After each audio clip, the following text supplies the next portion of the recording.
திரைக்கலைஞர் இனமரசு சத்யராஜ் அவர்கள், மருத்துவர் திரு சுப்பையன், திருமதி நாதாம்பாள் ஆகியோருக்கு 3/10/1954 அன்று கோயம்புத்தூரில் பிறந்தார்.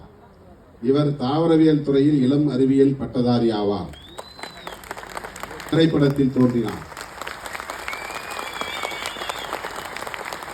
இவர் திரைத்துறையில் புகழின் உச்சத்தில் இருந்த போதும் அன்னை தமிழுக்காகவும், ஆருயிர் தமிழர்களின் நலன்களுக்காகவும், தமிழ்நாட்டு உரிமைகளுக்காகவும், தமிழீழ விடுதலைக்காக சமத்துவ சிந்தனைகளால் அம்பேத்கரியவாதியாகவும், பொதுவுடைமை கருத்தியலால் மார்க்சியவாதியாகவும் இயங்கும் ஒரு செயற்பாட்டாளராக விளங்குகிறார்.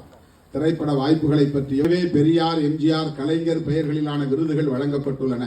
அத்துடன் திரைத்துறையில் இவருக்கு நடிப்பாற்றல் நீதிக்காகவும், சமத்துவத்திற்காகவும் சனாதனத்தை எதிர்பார்த்தி விடுதலை சிறுத்தைகள் கட்சியின் சார்பில் 2025 ஆண்டுக்கான பெரியார் ஒளி விருதினை வழங்குவதில் பெருமை அடைகிறோம்.